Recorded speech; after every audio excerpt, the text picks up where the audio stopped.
we have in our bank account. We have that $2 million sitting there as required by the bond, and we'd like to use it to pay off the bond early, avoiding 20 months of interest payments.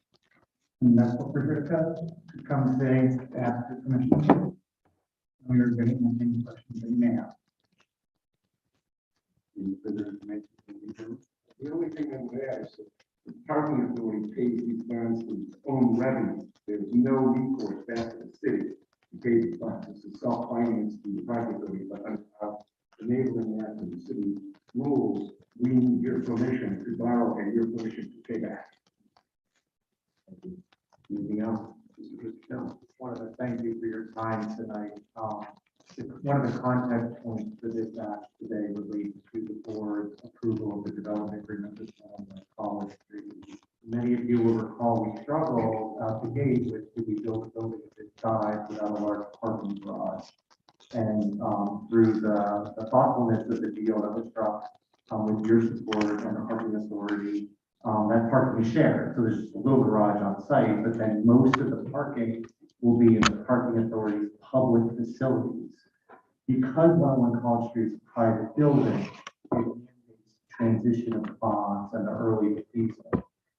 So I know you worked with us to get the hearing in tonight. There's some timeliness to that, and we very much appreciate the support. I think you can see out there just having a plaza in front of the building, not a big old parking garage that was entirely private and restricted, is very much in the public interest, and really appreciate the parking authority's work on this as well. Thank you, Mr. Piscitello. Thank you, gentlemen. Questions from colleagues of these public servants? No, point of order, Mr. Chair, perhaps city staff can take their conversation aside, so we are able to concentrate here, and those in our audience can also concentrate on what's going on here. It's extremely disrespectful.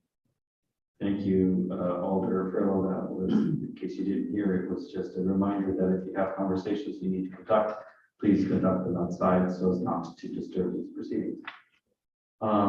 Questions of these three individuals about the early payment of these outstanding bonds? Alder Festa. Well, thank you, Mr. Chair. Just a question regarding the prepayment. Are there any penalties that we need to be concerned with? Thank you, Alder Festa. That's a terrific question. 1 percentage point prepayment cost to finance the closing of the bond. That's built into the issuance of the bonds. It's not something to be negotiated now. It's built in. So that 1% would be roughly a $17,000 percentage payment, and that would be less than half of the interest that we intend to save over the 20 months. Thank you. Thank you, Alder Festa. Further questions from colleagues on this item? Seeing none, we thank you for your time. Thank you, Commissioner. Would any member of the public wish to testify on this item? Would any member of the public wish to testify on this item? And for a third time, would any member of the public wish to testify on this item? Seeing none, we're going to move to item 4, which is a proposed allocation of $4.5 billion in ARPA funds for the purposes of buying trucks, SUVs, and fire hydrant equipment.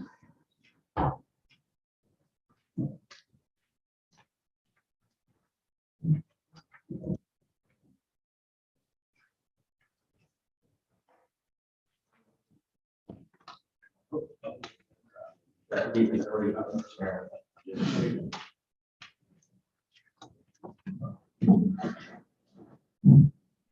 Still need more chairs. This is quite a team that's being assembled. We'll give you a moment to get yourself settled. And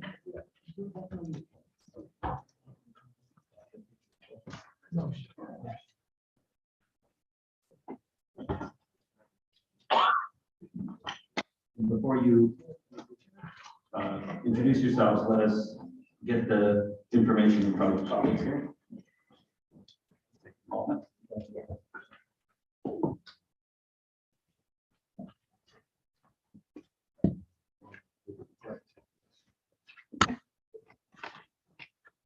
And the extras are here, so down in one. You.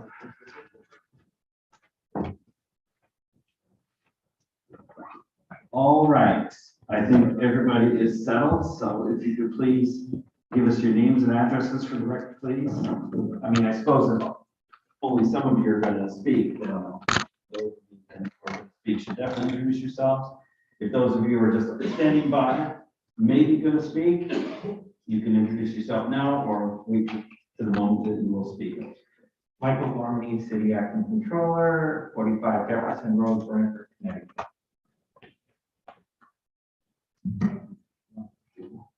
Gina Rush Kittle, Chief Administrative Officer, 2 Front Street. Carl Jacobson, Police Chief, 15 West Lee Road, New Haven, Connecticut.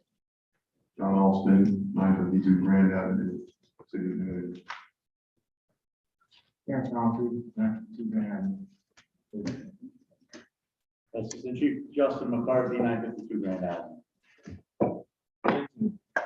All right, thank you, Chair Marchand. Before we begin, I would like to submit to you as the chair just a technical change. It does not, to the order that was submitted to the Board of Alders. It does not change the request, but just clarify some language in the order section. So again, changes nothing about the presentation, just a technical change in the language.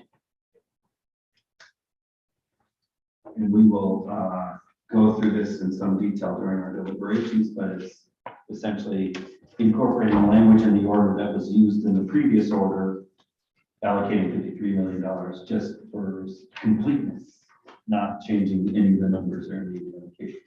And so we'll go over that in more detail in the deliberations. Please continue. Thank you, Chair. So, thank you, every board members, for hearing this presentation on an allocation and request for $4.5 million, which is related to public safety vehicles and hydrant repair projects. So we did prepare a short presentation for you, which we'll go through. So the first few pages of the presentation is just a summary. You have seen some of this during other presentations related to the American Rescue Plan, but I felt we should just kind of give a brief summary. So starting on slide number 2, which is labeled reporting and compliance. Again, that's really just a summary on when funds have to be obligated by the city, which is December 31st of 2024. So again, the city received $115 million, and that funding, again, per the final rule, needs to be obligated by December 31st of 2024. Now, we are clarifying some language from Treasury, but our interpretation, along with the consultants that we have, is obligated means legislatively approved, contracts in place, so on and so forth, related to the $115 million. And then we have a 2-year period to spend down and report on this funding. So this slide kind of just gives you a timeline of when the act was enacted, which was March of 2021. And as you know, we're in a period of obligating programs, so on and so forth. Management and budget, along with the departments, hold meetings for reporting. We report quarterly to the U.S. Treasury, which we'll get into a little bit more during the workshop that we have after this presentation. On the next slide, slide number 3, that is just a summary of the allocations that we've had that were legislatively approved. So then $115.8 million. And so far to date, this body has approved $96.3 million in actual funding and projects, which leaves a balance prior to this request of $19.5 million. Slide number 4, which is a page that you often see in the monthly financial report. So a lot of this, we should report the financial figures on spend down related to the different projects that were approved. And again, this is the high level roll-up summary based on the categories. But again, in the monthly report, you'll see projects that were created or are created within those buckets in their allocations. And again, those change on a monthly basis based on the spend down or management and budgets, meeting with different departments. But this is just a high level overview of what's still currently approved, the year-to-date spend, the committed purchase orders, and the current balance, which stands at $80.3 million. Moving on to slide number 5, you'll see the current request, which the chiefs and the team will go through in a little bit more detail. But again, we are requesting $4.1 million in vehicle costs. Again, these are 2 fire engines, an aerial ladder, and police vehicles. So in the further slide, you'll see which Chief Jacobson will go through. That's request of about 8 SUVs that will go through. And then we also have $400,000 for fire hydrant repairs, which we felt was a very important project using the American Rescue Plan Act funding. So Chief Austin will talk a little bit more about that. But to go through this a little bit more, why use the American Rescue Plan funding for this request? So I think it's important that we note that this funding will help from the feds, will help us with our vehicle replacement plan and public safety that we're currently going through. Every year we bond funding for vehicles. So this will be a savings for future years. Again, we bond 5-year bonds for rolling stock. But again, with the city's fleet and this board and the Board of Alders initiative for electrification of vehicles, we're currently looking at the amount that we bond. And we're coming up to another capital budget cycle for the next fiscal year. So these funds will play an important part, because again, what that does is that allows us to look at other initiatives that we can do, because when we bond funding for rolling stock, oftentimes public safety is a large part of that bond. So we have to, so this will enable us to look at other fleet initiatives when we look at the capital budget in the next budget cycle. You'll also see possible other requests as we go through capital versus using ARPA funds. For example, parks and public works with snowplow trucks, garbage trucks, things like that. That's what management and budget in the CAO's office and different departments are looking at from a funding standpoint.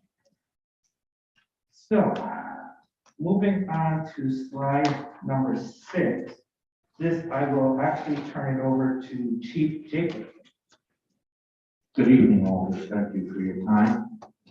So we're requesting some public safety vehicles. As you can see, there's 2 different types depending on the timing and availability. We anticipate using the funds to purchase 8 SUVs, either the Dodge Durango or the Ford Interceptor, depending on when they're available. So the next slide, our fleet information. As you know, we are on the road 24/7, 365, heavy demand on the fleet. It's imperative for Officer of Public Safety that we respond to calls and incidents in reliable vehicles. We have dozens of vehicles that are over 100,000. I would say more on the side of our SUV fleet, have higher mileage. And we're going to assess the current fleet, and we're going to repurpose some of the vehicles that these are going to replace. We do prioritize new vehicle purchases for patrol, or I should say frontline use. These vehicles are not going to go to a captain or a chief and be used sparingly. They're going to go to frontline use. I believe in everything the department's gone through. We need to show the officers that we believe in what they're doing and give them the best things they need to serve our public, the people who are out there on the front lines. So we need to transition because Dodge is expected to no longer produce the police Charger beyond year 2023. And unfortunately, it's a little cheaper for the Charger to go to all SUVs, but we're going to be forced to change because there's no more Crown Vic, there's no more police Charger. Go to the next page. So the need for the vehicles, will be based on availability. Vehicle assignments will be, as you see these units that I'm gonna go through real quick, all frontline units where people are out on the street every day using these vehicles. District managers, we're looking at possibly putting 2. Right now, we currently have less district managers with some lieutenants and sergeants taking 2 districts. I want to expand the department so that back to district managers, 1 per district. We will slowly be able to do that as we're putting more people on, and we'll need more frontline district manager cars for those district managers. The other 2 were the patrol sergeant shift supervisors. Those cars go out 24/7. A basic shift will have 1 lieutenant and 4 sergeants on it. That's what these supervisors will use.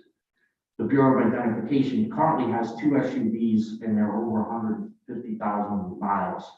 These are the people who go out to the crime scenes, process the crime scenes. We put some special equipment in those cars.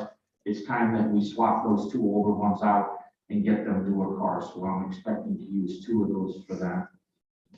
And then finally, I'd like to use them for the traffic unit. We've seen over the last few years an increase in traffic deaths and accidents, and we're really going to spearhead getting out there, stopping cars, doing enforcement to slow this down. So 2 will be assigned if you approve this to the motor units, because they're going to need a low profile SUV to be able to sit in different areas and do some enforcement. And enforcement sometimes can be pulling someone over and telling them what they're doing wrong, but not necessarily always getting a ticket. We just see an increase in traffic deaths and pedestrian deaths, and this is something that we're going to commit to. We just recently put 4 new officers in the motor unit. So, of course, you can't ride motorcycles all the time. They also need cars to do. And then, as I said, it will be based on availability. The pandemic continues to have a severe impact on vehicle availability. The dates provided below are estimates. We got these estimates from the dealers. Dodge is currently accepting orders for 2023 Durango. The window for orders is expected to close by the end of December 2022. Durango pursuit orders December 22 are expected to arrive July 2023. It's expected to stop producing the police Durango vehicle after the model year 2024. So again, those will be phased out as well. For the Ford Interceptors, it's not currently accepting orders for 2023. We would need to contact dealers for product availability. The 2023 Interceptors are expected to arrive in August of 2023 if we are able to get those orders in.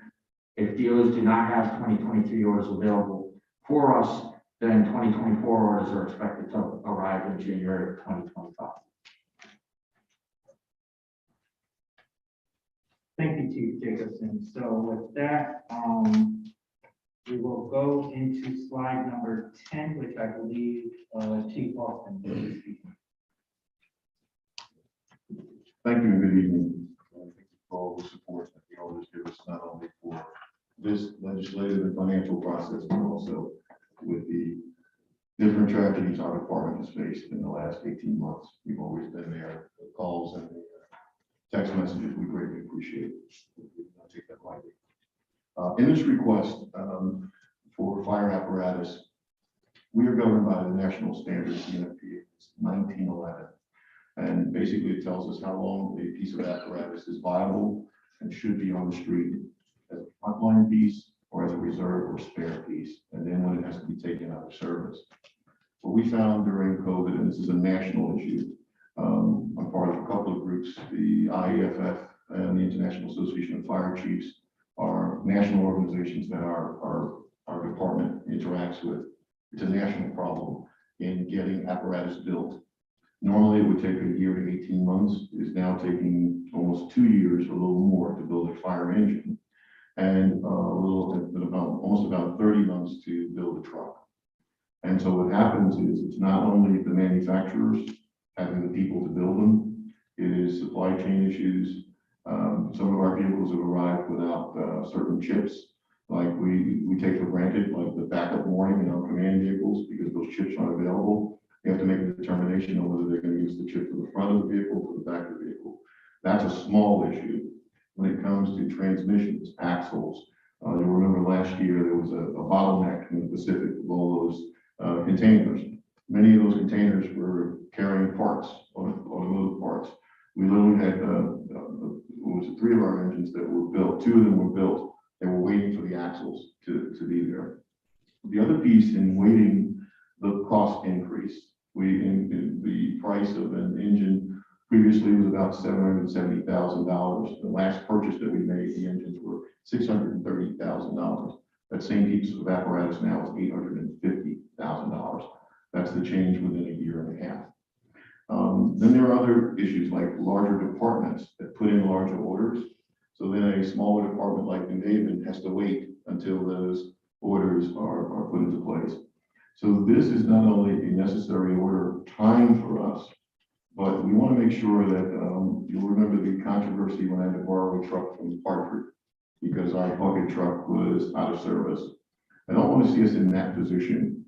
However, if, as the chief, if it's necessary to borrow a truck to make sure that we protect the lives and citizens of New Haven, that's what we're going to do.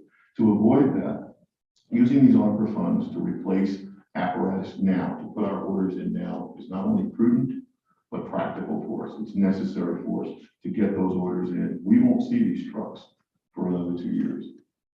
And so with that, we're asking for, at the current rate, $850,000 per engine. That would be 2 engines. And some of our neighbors who just bought a bucket aerial truck, they just came in at 1.8, and after it was finished, it was almost $2 million. And so that's what we're looking for those funds for now. In the next ask that we have, the City of New Haven manages our hydrants. We have just under 2,200 hydrants citywide. You'll remember some of the news stories in the past about hydrants being out of service. And our response to that was we were maintaining them as best we can. The same issues of supply chain, buying whole hydrants and even parts for some of our antiquated hydrants. We're looking to replace our older hydrants. Now that is not a system-wide, fix. A system-wide fix is that we're dealing with an antiquated water system. Chief Roundtree, and I have to thank Chief McCarthy as well for getting the apparatus that we need and making sure that we get the command vehicles that we need. And Chief Roundtree has been meeting with the water companies, the chief of operations. Every November we go out and we inspect hydrants. So even in the inspections last month, it's still November, even in the inspections, we're still finding hydrants that are missing and those that are in disrepair that may not have even been reported to us. One of the sad things is sometimes when people knock over hydrants, they don't call us or tell us. And other folks will take those hydrants and try to sell them for scrap metal. That has happened before. So to replace the antiquated hydrants, which we roughly have quite a few that are near 100 years in age and use, it is better to replace them with newer hydrants. And to get those orders, we need to order those parts as well. Now, the simple quick fix when the hydrants are snapped off, our shop can do that work. When that is an option that's not available to us, maybe there's subterranean damage that has to be repaired, then we have to rely on regional water. Regional water doesn't require a replacement of a hydrant. It can run us anywhere from $5,000 to $7,000 per hydrant. When our folks do it, it runs us about $2,500. It's the price of a hydrant. And it can be less than that if it's just the parts. What we're looking to do also with these funds is negotiate with regional water to try and get those costs down. And also looking into the possibility of contracting that work out. Now, when I say that, also we have to make sure that we negotiate with the union. That if it's work that is not within their scope, it can be done and an agreement can be made. And so that's a fine line that we have to work with. But the biggest item we have right now is to order hydrants and order parts. And again, we'll have to wait for them to come in. I don't think our team is there. Solid. Thank you. Any concluding remarks to the presentation? It seems pretty straightforward. We will now have questions from committee members about the request.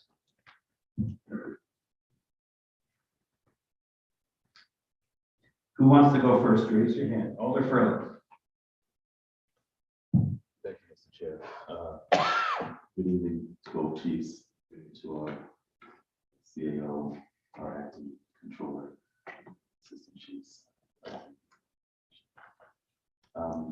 Just wondering, just thinking of the numbers just for the police force first. Try to say that 5 times fast. How many vehicles do we currently have? If that's not readily accessible, then I'll make that request to the chair, that we get that information, just not to take a lot of time. And I'm just wondering if at some point the police department plans to go to complete SUVs and completely eliminate the sedans. And my final question would be for the police department is, what does did you say these are electric? No. So what will be the difference in the price of gas between SUVs and the sedans? And if that's not readily accessible, again, through the chair, I would ask if we can get that information. Yes, we will follow up with that. Okay. Yeah, so I think your first question was, what was your first question? Oh, I'm sorry. Number of vehicles. Oh, no, so we have currently 50 police vehicles that are active out on the street constantly. Then you would add 5 or 6 as supervisor cars, and then of course special units. I think the total number of vehicles, if you said like motorcycles, undercover vehicles, everything total, I think it's something to do with maybe 112, quite many vehicles. The ones that go out every day are the 50. We're going to increase that number because we find that number to be low. And if there's some that break down, there's some shifts on B squad, which is the 3 to 11 or the 4 to 12, where we might not have enough cars. Of course, as we get more members on the department, I'm changing a lot of the beats back to walking beats as well. So the difference in gas, of course, there'll be a difference. I think, you know, for instance, a cruiser, a Dodge Cruiser now may get 20 miles to the gallon. The SUV may get 17, but I can get you ballpark numbers on that.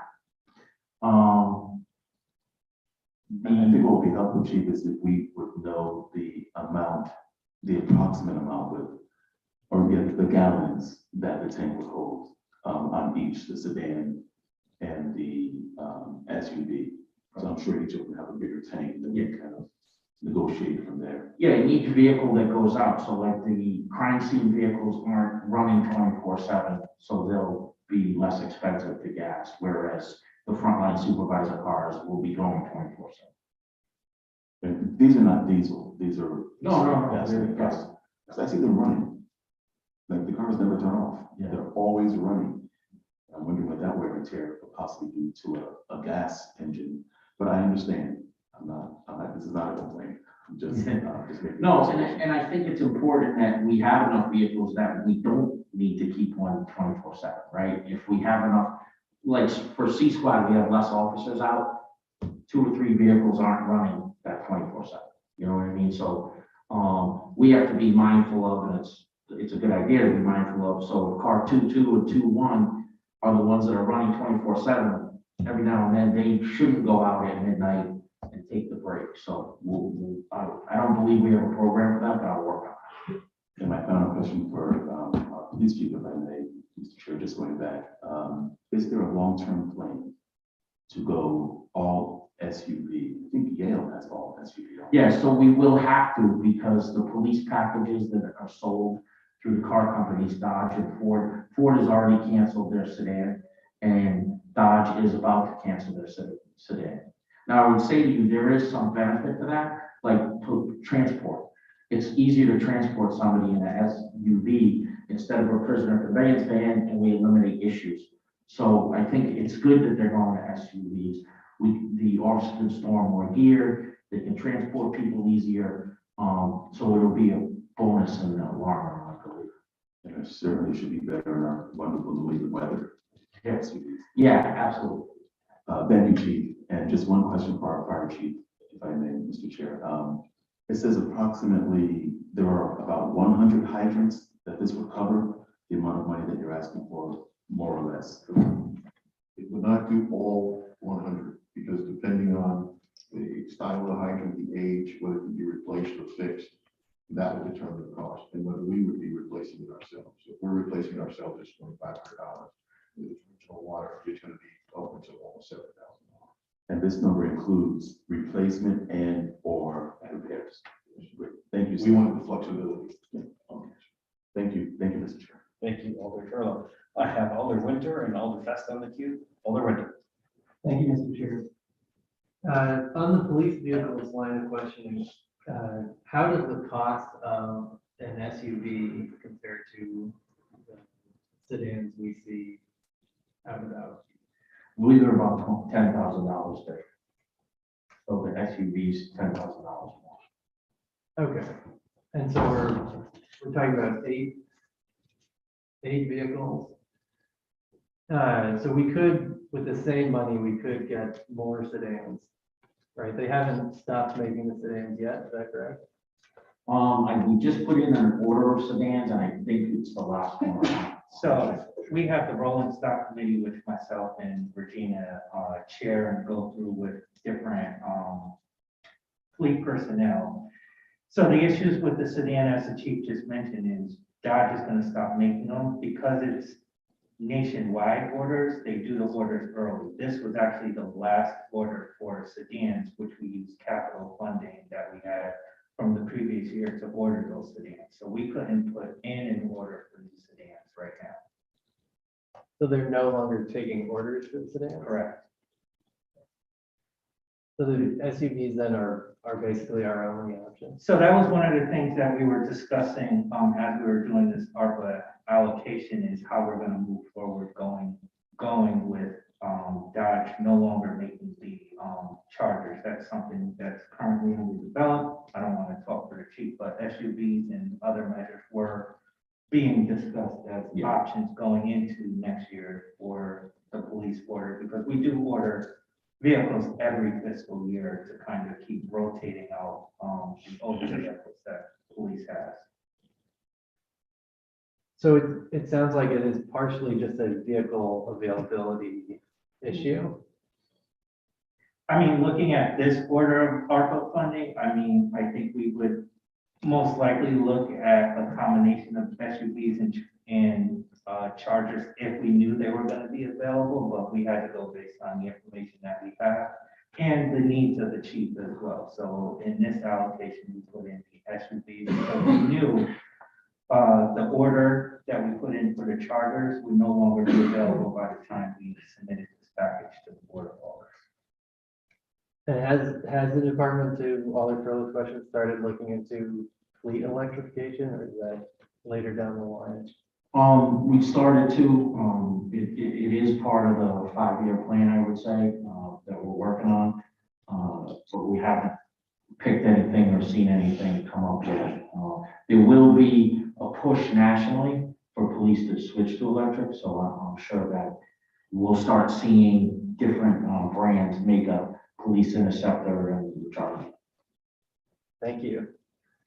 On the hydrants, you mentioned like a systemic issue with the water system, but it was sort of in passing. Could you describe that in a little more detail, so we have? Sure, so we've been looking at the hydrant system since I've been your chief, and Chief Roundtree has really dove into it in the last year, inventorying all of our hydrants so that we know what parts to order, which ones we can replace and the like. System-wide, you end up with crustation. I know there's been a big issue in November. We received complaints that the water was brown. Well, the water is brown because we have to flush the hydrants to make sure that they work.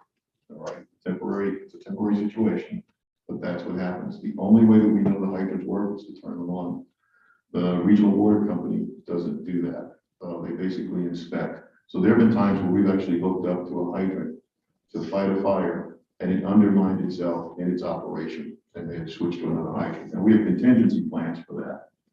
So when it comes to investment that we are making right now, is to fix those that we know that are missing and out of date, that we can replace them with new hydrants.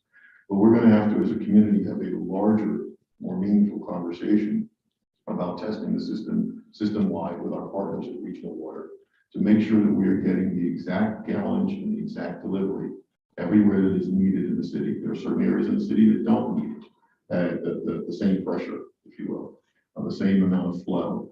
But there are also flows that are regulated by the NFPA standards and by state statute. That is a larger conversation. This is a repair and replace plan that we have before you. And will this plan repair and replace all of the 100 hydrants that are out of service, or what will? To our estimation, most of them. But again, once we get the complete inspection done, where we find out a hydrant that is completely unrepairable, or it's something that is beyond the scope of the work of Local 71, which is our union that does the repairs, then we have to bring in Regional Water. And then that is when the costs go up. It's not only excavating, it's the time that they spend there. It is paying our brothers and sisters in blue to direct traffic in that area. All of that goes into that cost. When we do it ourselves, it's $2,500. When we have to go out, it can top out to $7,000. And currently, by the way, we pay $1.5 million roughly a year just for water usage. It's a flat fee. Thanks. That's always a surprise to people. Yeah. Thank you, Mr. Chair. And then for Alder Winter, Alder Festa, and then for Alder Sapia. Thank you, Mr. Chair. I have a question that's probably more directed to Mr. Gormany regarding the budget and how us using the ARPA funds will affect the budget for the next capital budget season for bonding, et cetera.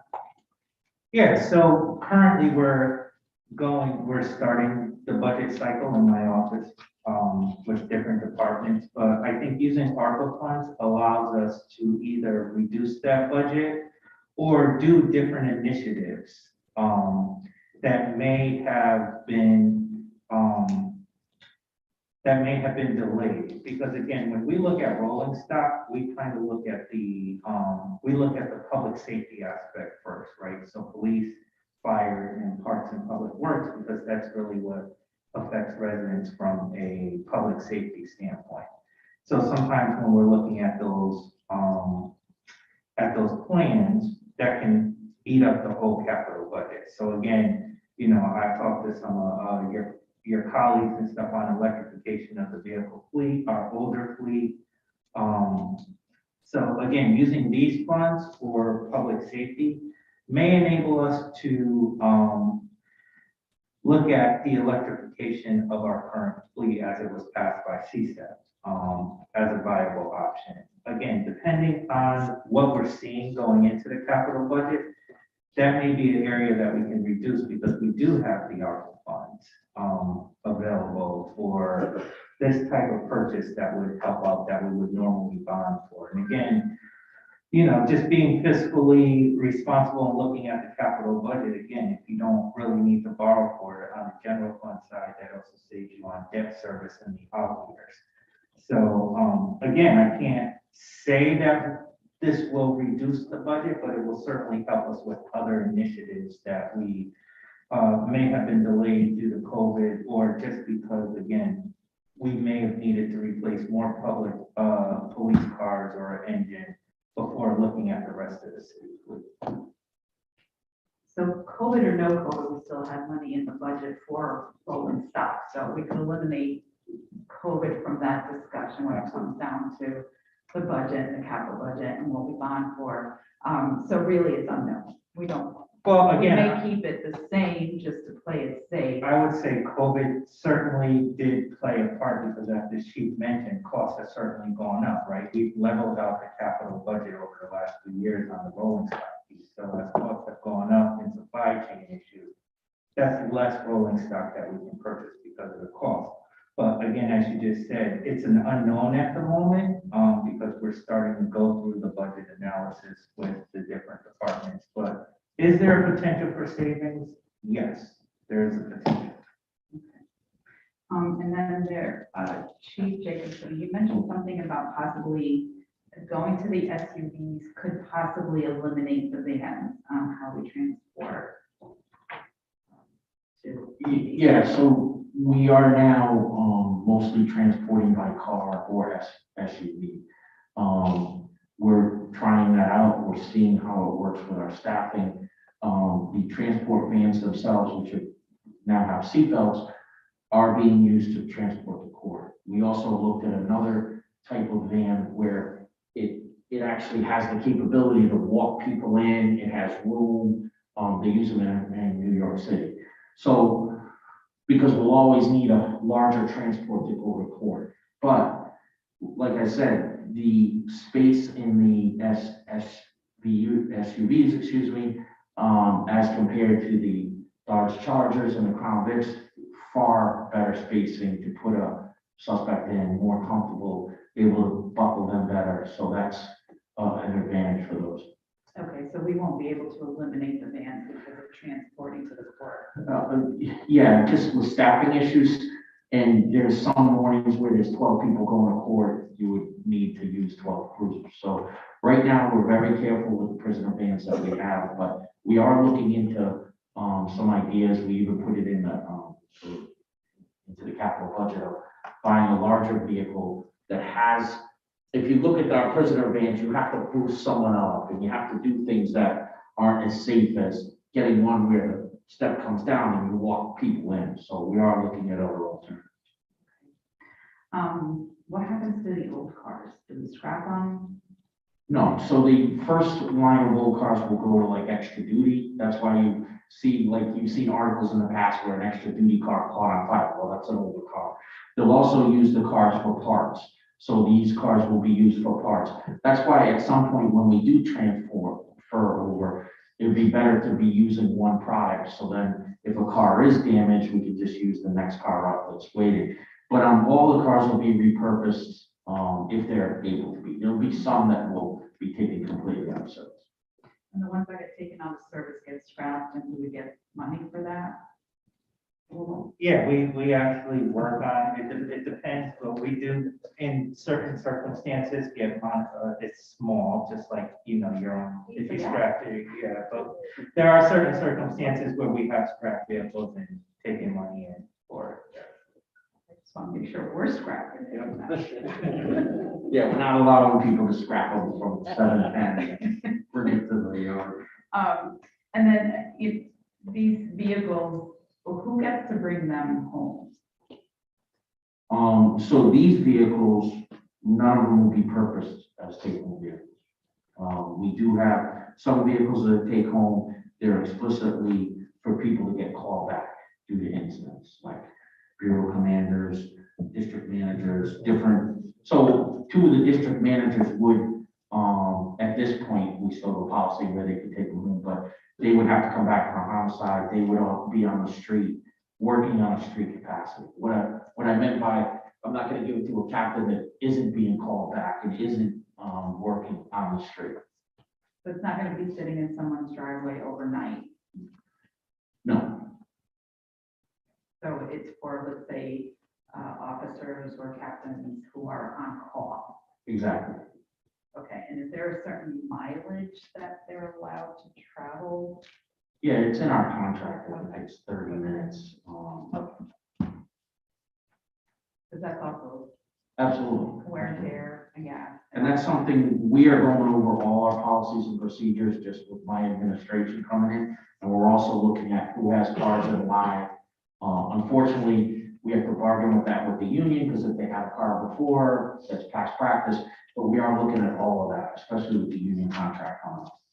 Okay. That's all I have. Chief Austin, I'm sorry, all my questions were answered. Well, good evening. Good to see you. Thank you, Alder Festa, Alder Santiago.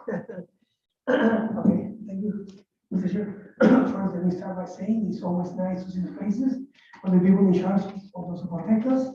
And for that, I thank you. Okay. My question is simple.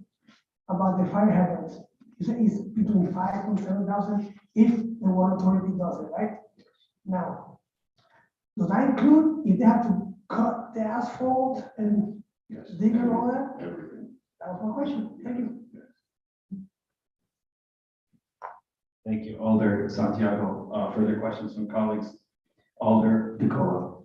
Thank you. Fire, to the fire chief. Are we gonna finally cut that one out of the tree? You know, the first time, there are two pictures in my screensaver. That was the very first one I saw going over to the airport. I thought that was amazing. All right. I don't know if the chief, if Alder Winter, is it okay for us to cut half of that tree out, to take a hydrant out? I don't know this story. I'll have to send you the picture, and the other one is a dog that is getting water out of the hydrant. And we put the caption on there, and it's better to give than receive. I couldn't resist that. Yeah, it is an anomaly. Thank you. Thank you. Through you, Mr. Chair, can we all get that picture? Yes. I'll take it under consideration. Thank you, colleagues. I do have a question. First of all, I'll join with my colleagues in thanking you all for your service and protecting our residents and doing your best to keep people safe. It's not an easy job. We appreciate the difficulties you have, which are numerous. My question is really about the SUVs. So, because I want to push more on the issue of electrification. Because SUVs don't just gobble up a lot of gas, they pump out a lot of toxins. This is a city with the highest asthma rate in the region, or among the highest asthma rates. We've got an climate emergency resolution. We've got a resolution about fleet electrification. And so there's this federal money that's kind of like wonderful thing that we're using to make strategic investments that align with our priorities. One of our priorities, public safety is a priority, so we're cool with that. But one of our priorities is actually environmental justice. So I want to hear more about what actual homework have you done to study the feasibility of electric or hybrid or plug-in vehicles for service as police vehicles. And why not use some of this money to actually get some wheels on the street that have those capabilities to use less gas to pollute the environment less. We've got places you can plug in city-owned lots, right? So I want to know more about that. So I think on the police side, the public safety and electric car is fairly new, right? And I think we're looking at, there hasn't been many cities and towns that have rolled it out. And I think we're looking to see how it rolls out and how, I don't think we should be the test place, right? Because we're gonna need to install an infrastructure that allows us to charge these vehicles and everything else.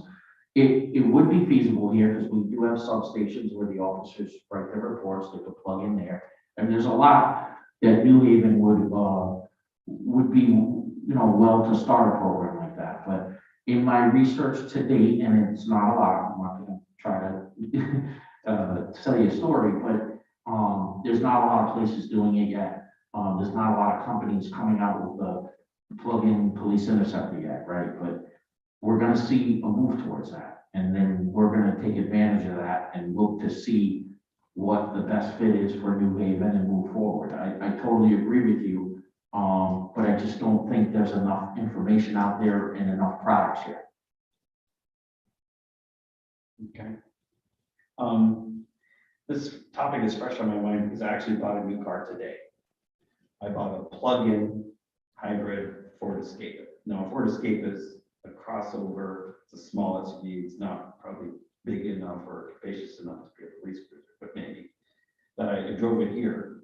And the beauty of it is that you can plug it in and then you can drive like 40 miles using only the battery. But when you don't plug it in, it's a hybrid. And so you can still got a gas engine, so you don't have to depend on plugging it in order for it to function. It can function if you don't. But if you do, you can actually drive all around the city and not burn any gas at all, which would be great.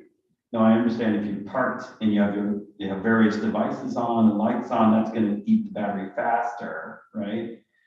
But it just seems to me like, gosh, Well, why don't we have at least one electric vehicle in our wish list here so we can I understand the point of view about like, let's not be the test place. I would say, let's be the test place. Let's buy an electric or a plug-in hybrid for a district manager or somebody.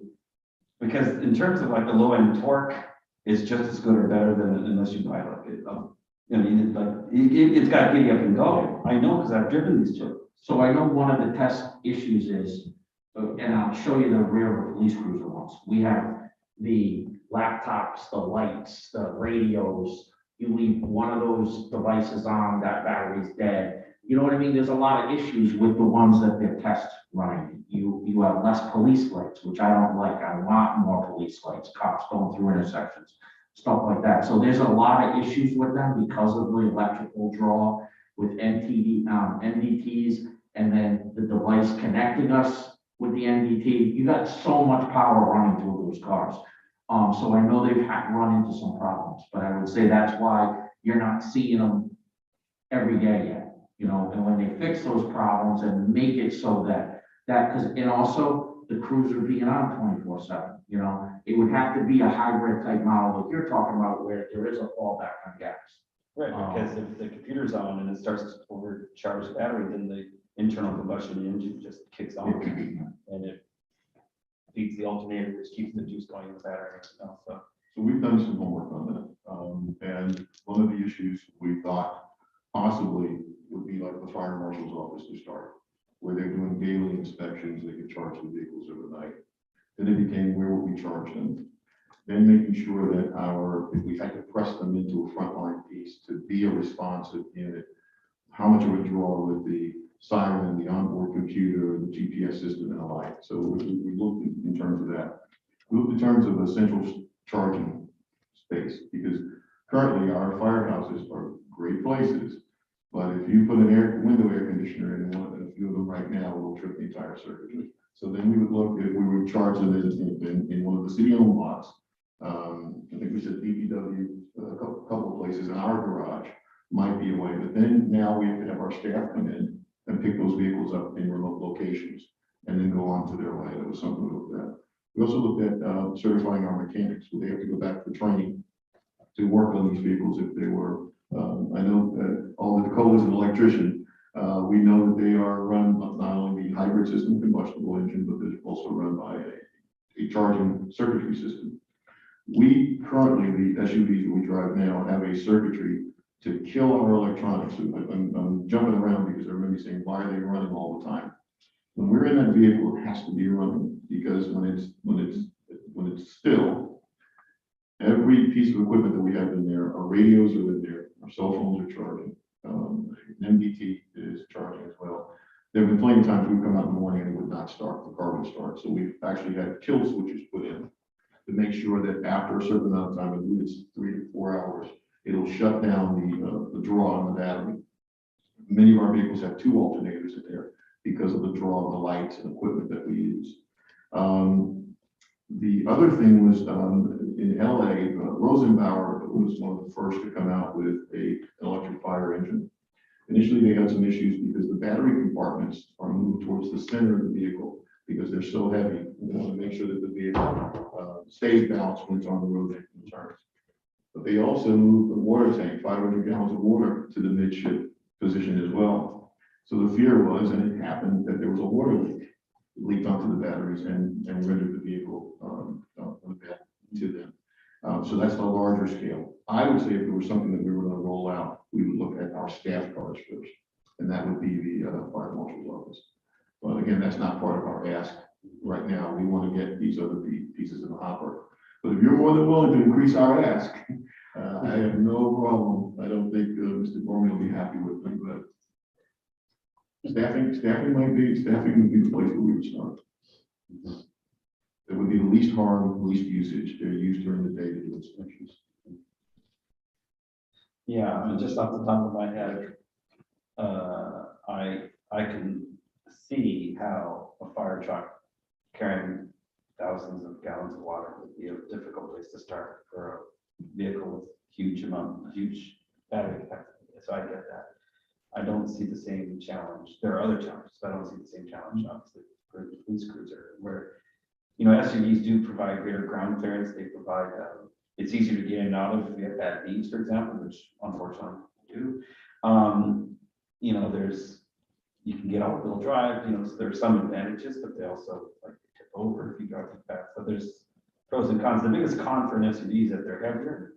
They take a lot more gas and they're more expensive. So I can understand that it's also useful for the public to understand that you can't just go to a different manufacturer like Honda. Yeah. And say, give us a bunch of sedans and we'll fix them up to be police cars. And you say a word about why your options are so limited in terms of manufacturers.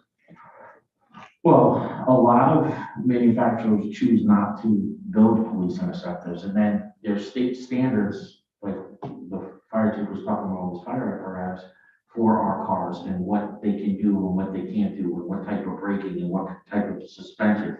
If you just made a regular Honda a police car, it would literally probably be destroyed within a year.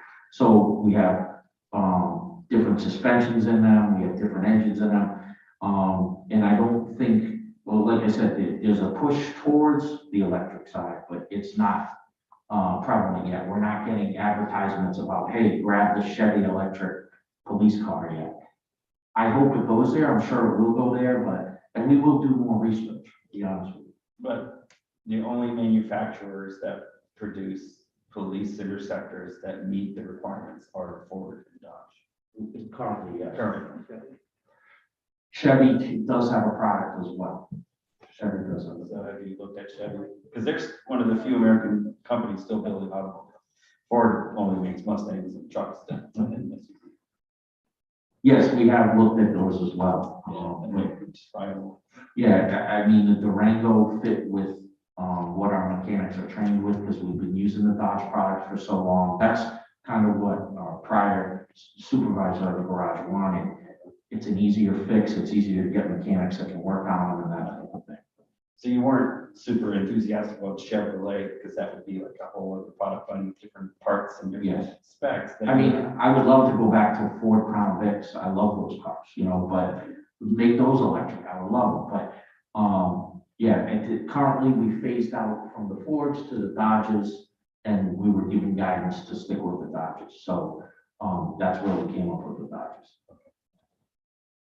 All right. I think I've got my questions answered. Any further questions from colleagues? Alder Winter and Alder Festa. Thank you, Mr. Chair. I was looking into this a little bit while the discussion was happening. It looks like New York City's purchasing more than 100 electric Mach-E Mustangs. So to Alder Marchand's point about Mustangs, I mean, Ford has electrified the Mustang. I don't think they make a gas Mustang anymore. Oh, yes, they do. Do they? Okay. So they do. But anyway, I guess in hearing you say, well, these are the vehicles that meet the specifications, we see other cities doing this. To Alder We'll Marchand's also point- have to check what they're using those for, if they're frontline patrol vehicles or not. New York City is a police department of 40,000 people. They have so many different divisions. I will look into that, but they could be doing what the fire chief said, start on the administrative side. And I would love to do that too, and start on the administrative side. I see. So you're saying they may not be using them for patrol, and this is for patrol. Yeah. Uh, But I don't know, I'm not gonna, Yeah, it looks like they're using them as police interceptors. Again, I haven't read up on this, but I do think like these things have to be, like you said, there are logistical challenges. But if we don't take steps towards addressing them, then, the learning curve will be steeper later, right? yeah, absolutely. So I think that to Alder Marchand's point, this federal grant money is, it's exceptional, right? Like, it's not every year we get a $120 million gift from the federal government. And I think that it would be wise to use it for, to jumpstart some of this, even if it is early and it's not going to meet all of our needs at the current moment. I think we need to look at how to fit the niches where it can meet the need, like you said. The other The other thing I would say about vehicles being heavy, and I meant to say this before, is that I do think when we look at the traffic safety piece, we're sending a message every time we send a vehicle to the scene. And our traffic fatalities in the United States are like order of magnitude larger than other places around the world. And part of that is that our vehicles are larger and heavier. So I do, with the investigation team where they've got all this equipment in the car, I can understand that, but at the same time, like, I think if we can send a sedan to investigate, traffic fatality, and that, those vehicles are less likely to cause traffic fatalities, I think that's part of the communication piece with the public. No, that's a good point, but we would buy the Dodge sedans, they just discontinued them. Right. We would buy the Crown Vics, they discontinued them. So we are phasing into a time when something like this might be feasible.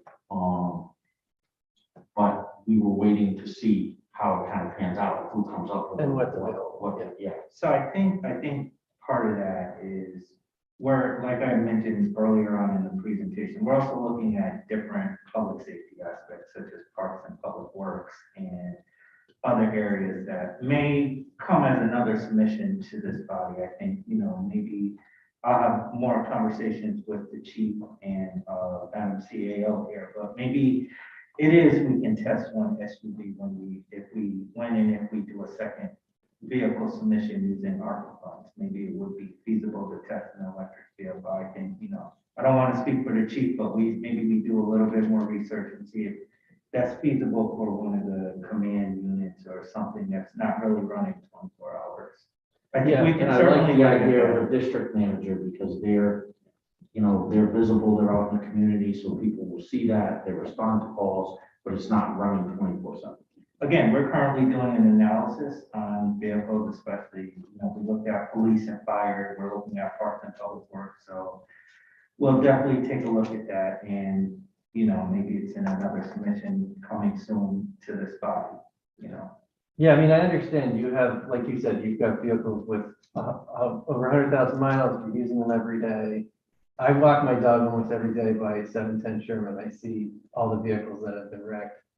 And all the vehicles that are in the shop. So I understand there's a pressing need, but I do echo the sentiment of like, if now, then when, right? So thank you. Thank you, Mr. Chair. Thank you, Alder Winter is your name. Thank you, Alder Winter. Alder Festa. Thank you, Chair. And while we are on the topic of electric vehicles, we should probably look into the safety as well regarding the battery, because generally police cars are left running. Will that affect overheating of a battery or not? And it also affects the fire department in extinguishing some of these, because the battery is underneath. It's not where we normally think it is under the hood. So I would want longevity of these vehicles, and if police officers are going to keep them running, we need to make sure that they are safe and that there's no overheating of the battery. Not a question, it's more of a. That was not a question, but you have a question? Now's the time to ask it. That's a great Well, point. you know what, actually, the question would be, what are the safety? I There mean, you go. I think, Chief Austin, you were looking into some of the safety concerns regarding electric vehicles and the battery and where they lie and how the fire department, even at a home, would have to extinguish. Do we have any, because we do have EVs out there and they are plugged into homes, I see them all the time. Do you have, any apparatus to extinguish them as part of the budget as well? Sure. So we did a workshop for public safety, that was a week ago. It was last week on electric vehicle safety. So not to prolong the evening, I'll share that with you. I can send it to you under Send separate. it to the chair. Send it to you through the chair. And I'll make sure they all get it. Fantastic. No worries. But yeah, currently it is to make sure that you cool the batteries. Right now, we're looking at different devices that are out there now. But currently our tactics are the same, is to make sure that we cool it as quickly as possible. Stop the thermal runoff. Thank you. Thank you, Alder Festa. Any further questions of these public servants on this item, the proposed allocation of $4.5 million for vehicles, fire hydrant repairs. Seeing none, we will dismiss you and thank you for your time and your service. Thanks for your time. Mr. Corney, you're not gonna go anywhere, are you, sir? Would any member of the public wish to give testimony on this item? Would any member of the public be wanting to give testimony on this item? And for a third time, would any member of the public wish to give public testimony on this item? Mr. Chair, Alder DeCola. I'd like to move that we close the public section. A motion's been made to close the public portion of this meeting. It's been seconded. Any discussion of the motion? I will just note in the discussion that I see no representatives of the Board of Education. So our earlier decision to pass over item 1 will be our decision for the evening. Any further discussion on the motion to close the public portion? Seeing none, all in favor say aye. Aye. All opposed say nay. The public portion is closed. We are passing over item 1. Mr. Chair, Alder DeCola.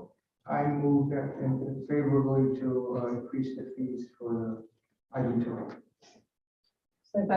Item 2 has been moved and seconded. Discussion of item 2. Excuse me. Alder Feston. Thank you, Mr. Chair.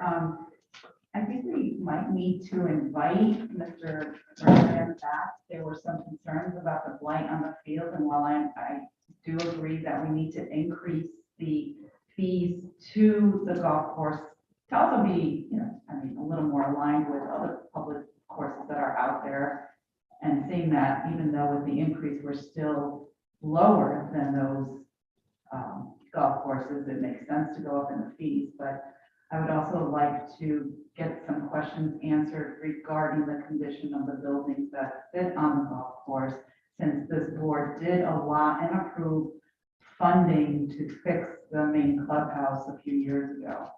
And that's what I was referring to in my questions. I'm not sure if they were understood to be that. So I encourage my colleagues to support this item in increasing the fees to the golf course. Thank you.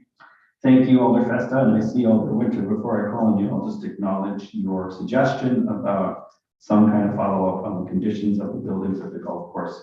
I will take it under consideration and discuss it with leadership. Alder Winter. Thank you, Mr. Chair. My colleague from the 10th Ward captured what I was going to say. I would want to echo. It was concerning to have folks say, well, you're raising the fees, but we have all these facilities issues. And when we asked about the use of funds, they talked about irrigation, improvements to the cart tracks. I'm not sure if that's the right term. But they didn't mention more about the plan for the improvements to the facilities, the field facilities. Thank you, Mr. Chair. Thank you, Alder Winter. Further discussion. Alder Santiago. Yes, on that note, piggybacking on that, maybe we should bring the engineer, Giovanni, because I'm in the process, and there are gonna be, the building. So I think he should be the one coming in and telling us what's gonna be ready and what's going on, in my opinion. Alder Santiago, as a member of the Parks Commission, are you recommending we support this investment, Of course. this increase in the fees? Yes, sir. Thank you. I just remind colleagues that when you're on a queue about an item that we're voting on, you should be clear about if you're supporting it or not, but thank you for your additional comments. Further comments from colleagues? Seeing none, all in favor of a favorable recommendation, say aye. Aye. All opposed, say nay. The ayes have it. Alder DeCola. I'd like to move item 3 favorable to pay off the bond. Second. The item has been moved and seconded. Any discussion of item number 3? Seeing none, all in favor of a favorable recommendation, please say aye. Aye. All opposed, say nay. The ayes have it. Alder DeCola. I move item 4 favorable to spend $4.5 million from the American Rescue Act for public safety vehicles. Second. The item has been moved and seconded. Discussion of this item. I see Alder Winter and Alder Furlow. Thank you, Mr. Chair. I think we ought to, think about how we can push the envelope with vehicle electrification. And, maybe one way to do that would be to require that one of these new police vehicles be electric so that they can begin to experiment with it. I understand that this is a new thing for the fleet. But we have to start somewhere, and the clock is ticking on our 2030 goal for vehicle electrification. Like the chair said, this one-time federal largesse. We have this huge federal grant, and I think that is an excellent opportunity for us to take a first step forward. So I would put that out to the committee for consideration, and I would keep in mind that it is new, but there are cities that are doing it. In Connecticut, I think Westport has a number of electric and plug-in hybrid police vehicles. And like I said, New York City is rolling these out for their police cruisers. Thank you, Mr. Chair. Thank you, Alder Winter. Further discussion of item number 4. Alder Furlow, you're next. Thank you, Mr. Chair. We had a vibrant discussion. I'm in favor of voting, or I encourage my colleagues to vote favorably on this item because it is something that is needed. What I was saying in the beginning is that we did have a vibrant discussion on electric vehicles. I think that the purpose for these vehicles and the argument that the chief made for the reason why they're not investing in electric vehicles for these particular SUVs warrants that we go with his expertise and grant the request as submitted. I do think that we could at some point look at an additional vehicle which could be crafted for New Haven. I heard other cities mentioned, but I think that when we look at other cities, we need to do our homework because it has to be apples to apples. Westport does not have the same policing that we have here in New Haven. Neither does New York City. For that matter, you may have one cop that drives a block and not from Westville to downtown, as our police cruisers tend to be called on other parts of the city, depending on what's going on and the availability of what's needed in that area. And so I'm inclined tonight to trust the chief's expertise in this area, and I would ask our colleagues to support this request and to perhaps, Mr. Chair, we could do a workshop further to discuss further the possibilities of adding electric vehicles to the police force. Thank you. Thank you, Alder Furlow. Further discussion of the item. Seeing none, I am going to ask for a motion to amend by substitution. So The motion has been made to amend by substitution and seconded. I will tell you what the amendment is. If you look in your packet, you'll see the resolution related to this item. And you'll see the effective clause, now therefore be it ordered by the New England Board of Alders that. And there's a section 1, which is a paragraph. And then there's the exhibit 1, which goes into the details about how the money would be split up. This substitute amendment keeps all of that, but adds a section 2 and a section 3. Now, this is pretty deep in your packet because it's item number 4, so you're going to need to go near the end of the packet. Yes. And I don't see that it's numbered, so I can't tell you what the page number is. Section 2 and section 3 are actually lifted from the previous order, which is on the last page of your packet. Section 2 would be the Board of Alders authorizes the city to draw down from the American Rescue. We don't need from that twice. From the American Rescue Plan local fiscal recovery fund for the purposes set forth in Exhibit 1. And then Section 3 says, the Board of Alders shall determine the program and method for appropriation of remaining funding following receipt and consideration of a request from the mayor in a manner consistent with the act. The reason why I appreciate Mr. Gormany's recommendation is that this is simply language that brings this resolution in harmony with the previous resolution. Section 2 actually is the authorization of releasing of funds, which the prior section doesn't actually clearly make, in my view. And Section 3 preserves our language that says, it's a reminder that future allocations have to come through us. And so that reminder has been in previous resolutions for ARP allocations, but was not in this draft resolution. So I'm saying that we should put it in. So these two additions do not change the substance of what's before us, but make the resolution similar in form and to what we have voted on before. That's my explanation. Any discussion on the motion to amend by substitution? Mr. Chair. Alder Festa. Okay, so I'm a visual person. Yes. Can you repeat it one more time, the change, please? Yes. Because I don't have it in front of me, and Sure. like I said, I like to study my words. Yes, So if you could repeat it just one more time. I will. And in fact, I will show you where you can find the language verbatim. If you look at the last page in your packet, it shows what the resolution was last time. So you don't, it's the very last page. You don't even need the full few papers. Very last page. There you go. And you'll see that there's now therefore be ordered that Justin Elicker, et cetera, et cetera, et cetera. That's in this one. The next one, and be it further ordered that the Board of Alders authorizes the city to draw down from the American Rescue Plan local. So that's Section 2 in the new substitution. And then last one, it says, and be it further ordered that the Board of Alders shall determine the program and method for appropriation of remaining funding, et cetera. That is Section 3. So those two clauses I found missing in the current, and I thought it should be added to this resolution. And so that's the motion. It just takes those two and adds in the Section 2 and 3 in this resolution that's proposed.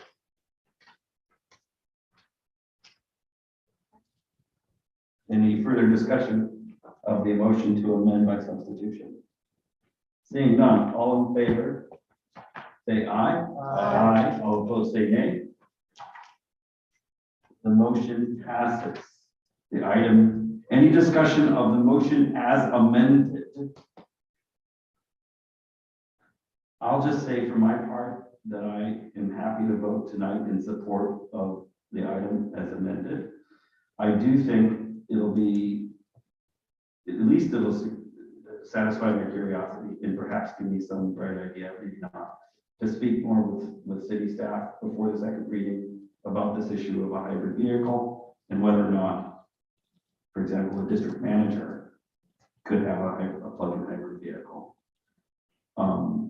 The chief himself said that might be an appropriate use. It's one of the categories of officers that are listed as possible recipients of these new vehicles.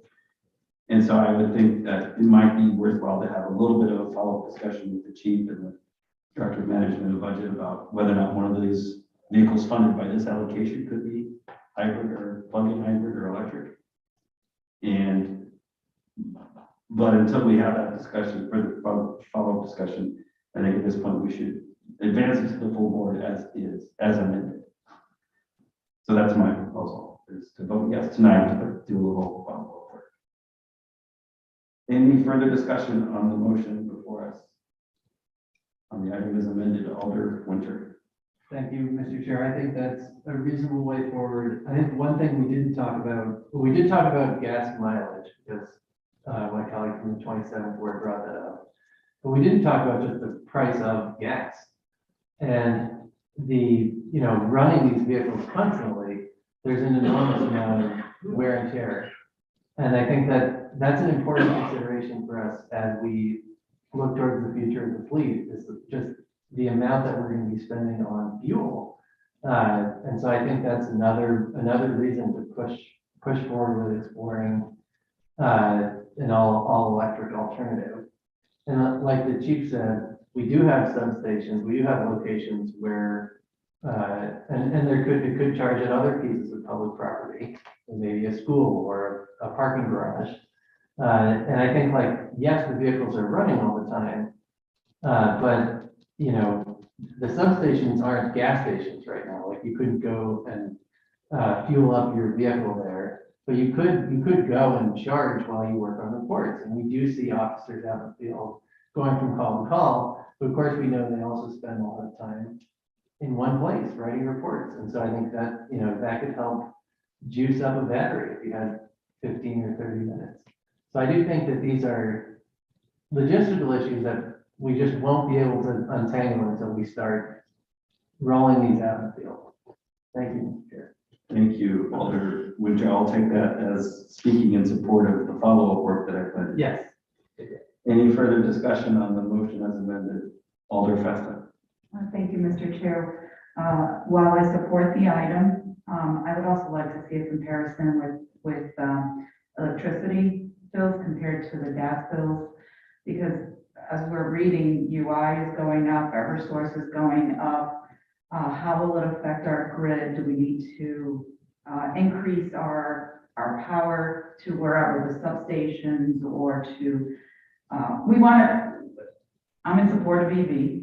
I think police department would benefit with hybrid, or actually the whole city would benefit probably with a hybrid model or a mix of the two, just EV and hybrid. But with that, I'd also like to see, you know, the cost of building these the charging stations, where they will be located. Mhm. Do we need to increase the power to them as well as, Are you suggesting that these questions be included in a little bit of follow-up work I'm going to do for the second? I think so. I think it's important. If we're going to do the Because that's follow-up. what we're kind of discussing now. Yeah, Not the because- broader issue. Yeah, because if we're going to be discussing, you know, the price of gas and how much it costs us to fuel these vehicles, it'd be good to also know how much it will cost to maintain an EV vehicle. I mean, and it's good for, I think, the public to know for their own personal purposes. So I don't want to have a long debate about Yeah. EVs because we've already passed the fleet electrification. Right. And then you're pointing out things that are really important for us to do as part of a broader study. I'm only looking at targeted conversation with the chief and the city staff and the director of management of budget about possible one of the vehicles being a hybrid as part of how we learn more about it. And we don't, and I think part of how we'll learn about it is by doing something. But I'll promise to come back to colleagues to say what we've learned, and maybe it will end up being a future allocation, as Mr. Gormany was saying, and not this allocation. But I think we're gonna have to set aside time for more deep discussion about implementing the mandate that we've voted on to move towards fleet electrification. So I don't want to go too much deeper. It won't be too much. Because I think I was still. Well, yes, but I'm trying to cut you off nicely. Because I think, Okay. because I think you're going a little bit more. No, I just wider want to than make sure I need. we cover, if we're going to cover everything. Yes, all okay. costs are covered. You Thank got it. Alder Winter, quickly. Thank you, Mr. Chair. Very quickly, just wanted to mention, we did have a study done as part of the resolution on operations and maintenance and vehicle lifetime costs for EVs, and they came in lower than gas. So we can also recirculate that, because we have studied a lot of these questions already. Thank you, Mr. Chair. Thank you, and I would be appreciative to see that information again. Any further discussion on this item? Seeing none, all in favor as the item as amended, say aye. Aye. All opposed, say nay. The item will be sent to the full board with a favorable recommendation. Some will follow work to be done to see if there's any open questions that we will discuss at the second meeting. So that concludes most of our agenda, but not all of our agenda. There is an item 5, which we're going to discuss forthwith. However, I'm going to call for a 2-minute comfort break. So we will recess for a couple minutes.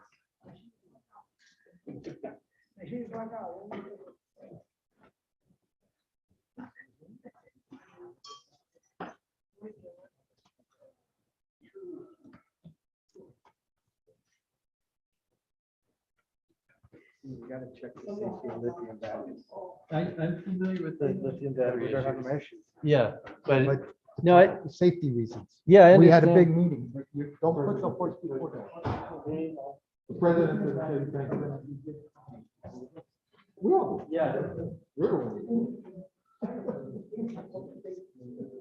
They don't like me like you though. So, I'm happy. I agree. Oh, no wonder. I'd seen that, I still wouldn't want it.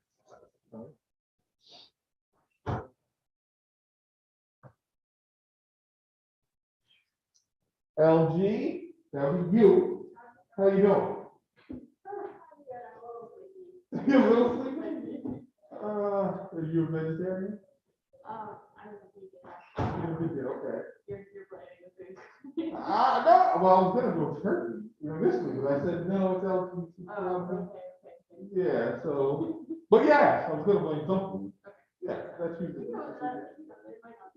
They might not, well, you could just, party animal, we just don't see that part. So, oh, listen, if you're out, the club closed in the after, party, is that gonna work? We're we're the party after the after party. That's us. Good, no complaints here. Good.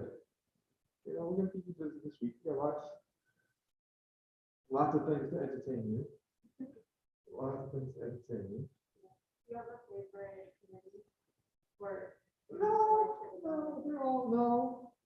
No, because at any one time, at any moment, it becomes a moment, an iconic moment. So it doesn't really matter. Yeah, it doesn't really matter which one it is. No, they're all my babies. Yeah, it doesn't really matter.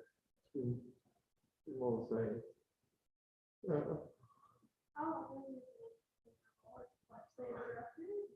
Yeah. Longer than you can allow it to. When you were born? I started in 90. Okay. That's really interesting. I started in the office in 90. And as a police staffer. And then personal ID left.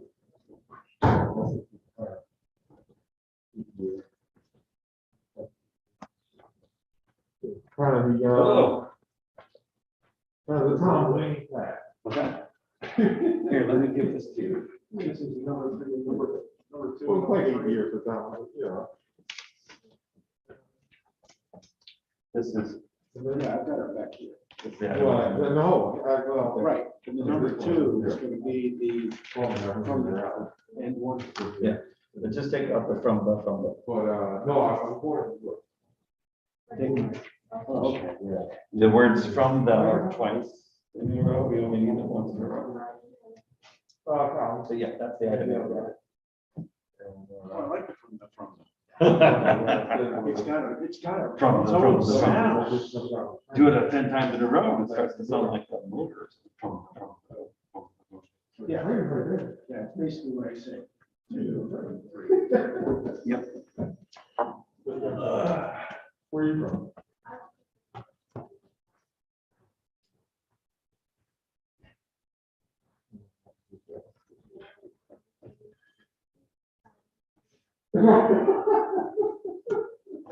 Well, then. It is a little crazy, well, it's interesting, it's small town, so, go back, it's easier to go back, and, stay, go back, we get the good stuff. So, go back. And, it's interesting to see the changes. My mother's last spot was in Crown Heights. And a long time ago, but now, the different, this is like what the it's that kind. I knew it changed because I saw a couple going down something in Brooklyn, jogging with shoulders. I said, oh. Well, times are changing. It is, and especially if you move out of the law. More places you can go to work. I don't even, like, maybe I should have studied it economics, but I don't even understand how it's sustainable, like, such prices and everything. It's not, I mean, especially when the employers refuse to pay people what they need to work. So a lot of people started going out to the photos. A lot of also, some buildings, houses in the photos, the type of people, city, the plan, and the prices they're going to look at. I didn't realize that was like in the actual mountains. But, I don't know, you can build also, as a travel back and forth, but interesting enough, that was, and those folks were extremely bad, right? There were a thousand people in space, so all the Goldman Sachs guys then decided they were gonna move to Connecticut, to Richmond County. There's a couple of towns up there, because after, after some of the stuff, after some of the big things, so like, it was on Goldman.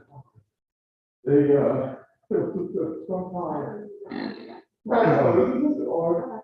oh, yeah, they bought up, I don't know which town, which little town it was. It was all the houses that were around the little town. And all the investors just started buying the houses. They started some of the people go to work, it was out. And so, but the folks that live in the town, like, I'm sure you're all gonna go back. yeah, we're back now, you know, now with our summer. But the exchange comparison of that, some of them actually had some celebrities that also had homes in the area. And it would be something, just to get away. These are, so it's bring up the social, we're not, you know, people, people come up, not every day.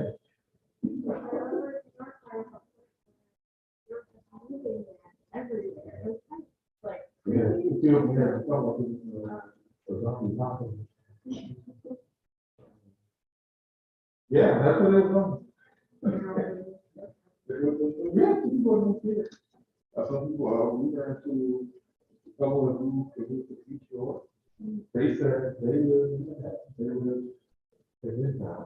They said they wanted to.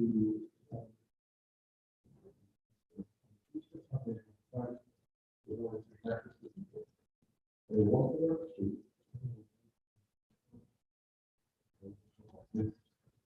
This is it doesn't feel right. There's everything that's, but there's nothing that are on the phone will be. We're really there, no. It's a lot of house. So it's the airport, it's going somewhere, right? Again, we have the train, the residents of the city.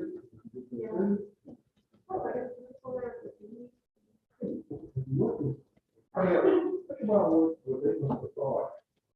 Well, there was a house, a park, a beach, an airport.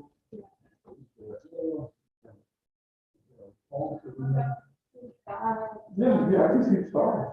Yeah. If you want to go to the island, where the whole.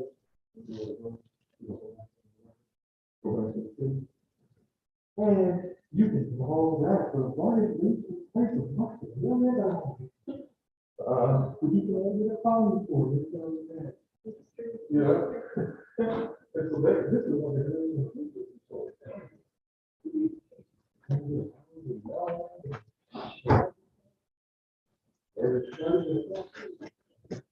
So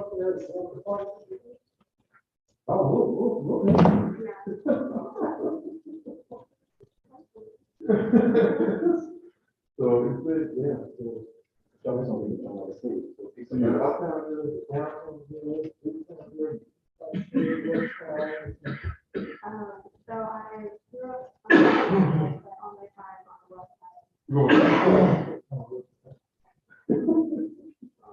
But I'm 79. Yes.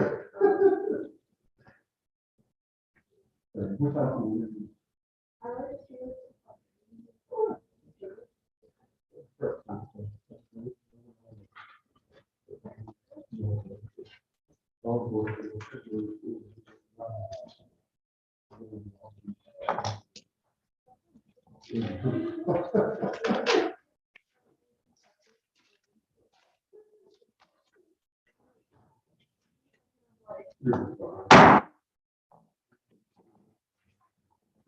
Good evening.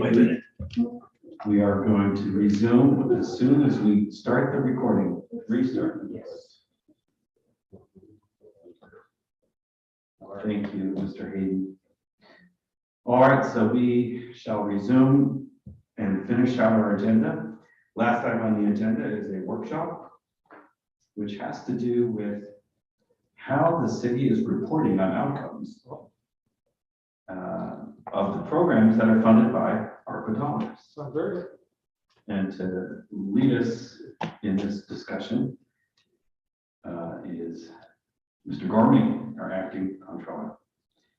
And I know my colleagues will be with us momentarily, but do you have paper you want to distribute? Let me help you with that.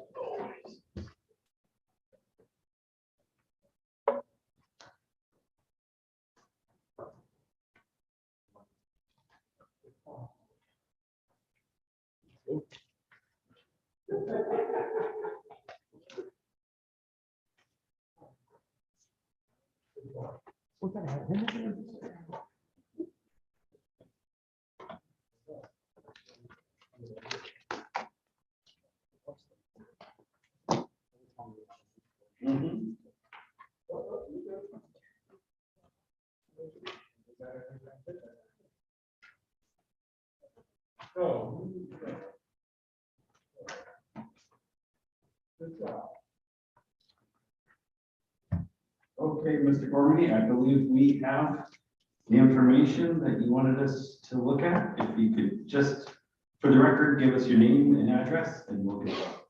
Absolutely. Michael Gormley, 45 Jefferson Road, Brantford, Connecticut, City Acting Controller. Okay. So I'm just gonna briefly go through this, and kind of explain the reporting requirements for the American Rescue Plan. So the American Rescue Plan requires certain reporting, in the U.S. Treasury portal, which is where we currently report. Based on the city of New Haven's size and tier, which is established by the U.S. Treasury, right now we only report financial information within the U.S. Treasury portal. So they ask us for programs, program descriptions, the amount of the program, which would be the budget, what was spent for that quarter, what was spent year to date, and any commitments, which are purchase orders or contracts that the city has issued. The U.S. Treasury also asks for subrecipient information, which means any expenditure over $50,000 needs to be reported separately in the U.S. Treasury portal based on the program. Now, the U.S. Treasury, who administers the ARPA dollars, has very broad reporting guidance right now. In my experience with ARPA, my office experience with ARPA reporting guidelines have changed like 3 or 4 times since ARPA has come out, because it's a nationwide program, right? Not every city, town, state reports the same. So again, I think that's why the guidelines are evolving. At some point, the city will need to report different type of metrics Again, right now, that's not required, but we're assuming that based on, what our consultants say, we do have a consultant that helps out my office with reporting and compliance on the various programs. Different metrics will be used, such as evidence-based reporting, which are, what's the outcomes of the program, right? Give it quantifiable data. Demographics, on what was served, so on and so forth. Things like that. We kind of use those metrics for some of the programs, like Community Development Block Grant, Emergency Solutions. Certain funding that we get from the federal government has some of these type of metrics,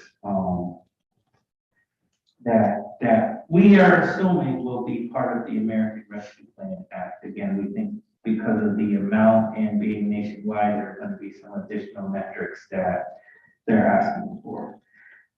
What you have before you is what my office has developed with our consultants. Now, again, I'm not going to go through the whole 8 pages here of the document, but what you can see is it starts out with asking for the basic program information from departments. Again, this is in draft form, so we actually developed this as of last Wednesday, when our consultants gave us another version of this, because again, they have other clients, obviously, with American Rescue Plan. This is ever evolving document for us as well. But what this document asks for is different program information. So it asks for the summary of the ARPA program, dollar values, things like that. Certain information that you already see in the monthly report goes into this document. But then there's additional information, like I mentioned, demographics, gender. But what I want to point you to is the second page. And this is where I think would help out in what the authors are actually looking for from a reporting standpoint. Again, this is a lot of information that departments would have to do on a program by program basis. What we're looking at doing is taking some of this information and possibly rolling it up into a summary type of form for the program so that the authors can see what's the outcome of the program. But as you can see on here, on the second page, which is what I think would apply for this workshop, is really, we ask for the base project data, the description. Again, that's already recorded in the monthly report. You kind of see the program descriptions. And again, some of those fluctuate based on, we approved the summer reset funding, but, those are different tranches of programs within that category, right? And some of them are ever evolving, like year-round employment or driver's ed courses, to give youth as an example. But that is what would go in the program description. So what you see here, one of the things that we thought was important that would apply to what we're trying to do with the reporting with the authors is the neighborhood served, right? So what ward is the services occurring in, right? Now, again, some of this information is not going to apply to every program, right? So neighborhood served may apply to the LCI down payment assistance program, right? Clean and safe. But it may not apply to a program like the land bank, right? Because that was a development program that would eventually start buying properties and things like that. So that metric may not apply here, but that's an important metric for some of these programs that we have, is to know what neighborhoods are they serving. Another one is the measure of current success of the program. Using quantifiable data. Again, that's going to look different for every program. Because youth has a different measure than the down payment assistance program. So that's something that we're currently developing with each department on how can we measure the success of the program based on the demographics and the neighborhoods that they're serving. Another area is, what's the continuation plan of the program after ARPA, right? That was something we heard as we were seeking approval for the 53 million And again, as I mentioned during that presentation, that's something that we certainly have to consider, right? Some of these, like the presentation that we did tonight on the vehicles, those help us in one way, but that's really a tangible asset that's a one-time purchase, right? It helps us out potentially on the capital side and other areas, but it's not a continuation, right? Year-round youth employment is an area that is potential continuation of the program, but we already have that to an extent, right? We were already building off of what we already do. So it was a supplemental to what we do, and then going back possibly to what we were doing prior to getting the ARPA funds, right? But some of the other areas that departments will need to report on are, programming, we're building up youth centers, right? What's gonna happen with programming after that? The land bank is another one, right? We're using this as a seed money to kind of get that up and going with economic development, but the plan after the ARPA funds run out, right? So we thought that was a very important measure to kind of put into this packet for departments to kind of report on and see. So again, with reporting when it comes to the auditors and working for this workshop, we were really trying to stick to different areas. Two of them you heard already, the measured success and the program continuation, and also the impact on the community. But one thing in this packet, again, that we also want the departments to report on is how does it fit the legislative agenda, right? I think that's very important that, this board put out a legislative agenda and looking at the ARPA funds that you're approving, making sure that it fits within that legislative agenda. So that's going to be another one of the reporting tools, while not listed on this package, that we're also going to be working with departments on as well. I know the order said about putting this in the monthly financial report. Again, when we break down what we're doing on the ARPA treasury, we're reporting on about 70 programs right now. So imagine 70 packets of this trying to go into the monthly report. So that's why at the beginning I stated we're trying to develop sort of a roll-up summary with some of these demographics and the important questions that we can do. And maybe submitting something in conjunction with the monthly report.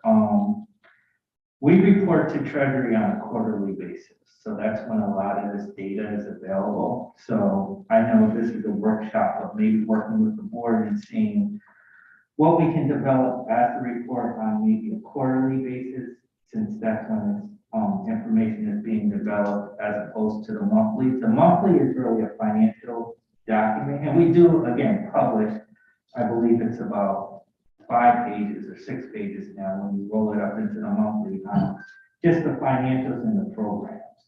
So again, if we have some summary data that we could put in there, we'll certainly try to do so. But as far as the outcomes and how the program is produced, I mean, my recommendation from looking at it would be possibly doing it on a quarterly basis, submitting it with the monthly report, since that's when we actually do the treasury report. I believe the next treasury report is due in January or February. So again, I think one of the things that my office is looking at, as I mentioned during the last presentation, is how is ARPA going to help us on the budgetary side, right? So we're going into budget season for the fiscal year 24 budget. We're looking at ARPA as far as capital projects, which is certain capital projects, which is ineligible, which would be eligible under ARPA use.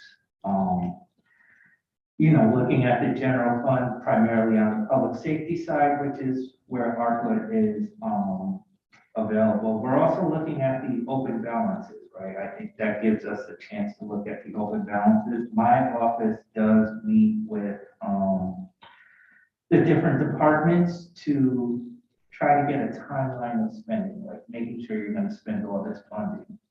A great example is, youth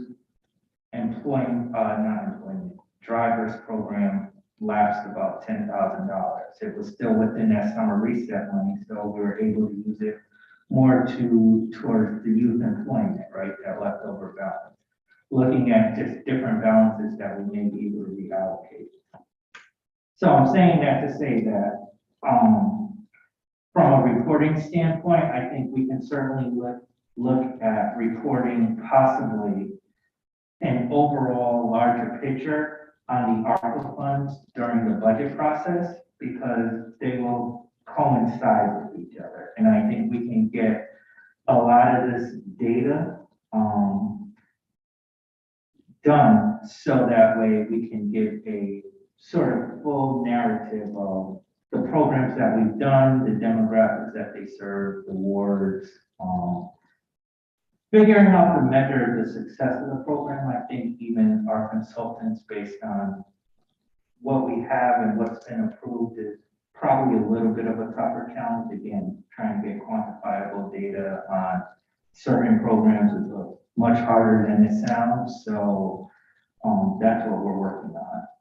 But I think this packet, again, this is draft, is kind of the starting point from our office that we can use to kind of develop the report that I believe the others would want to see on measuring the program. And of course, we're always open to feedback as well, through the chair on anything that you see or might want to see, or have another discussion on.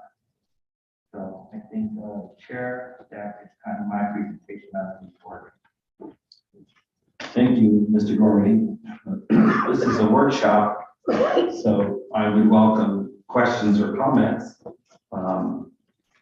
We can have a back and forth, although I will continue to keep a queue. Anybody want to get on the queue to ask questions or make comments about the issue of reporting? Alder Fester. I'm calling on you now.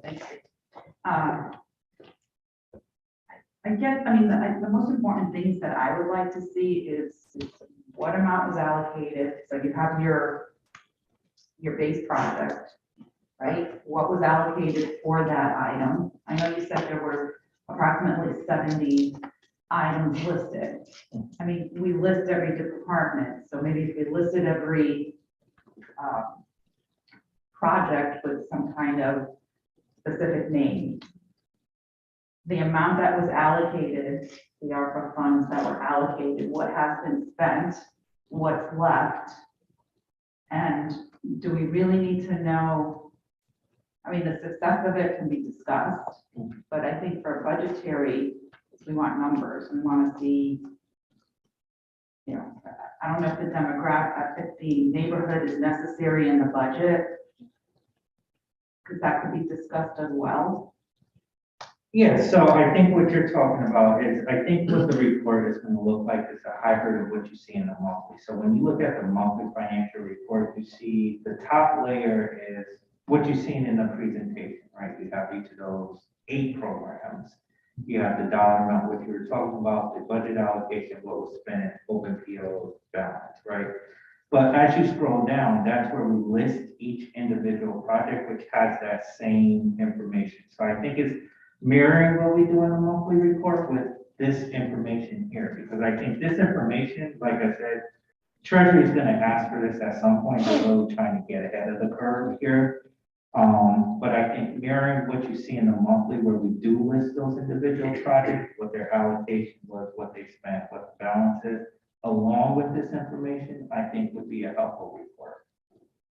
So keep what we have, and then, like we said, do this on a quarterly basis where we could digest it and question it, as well as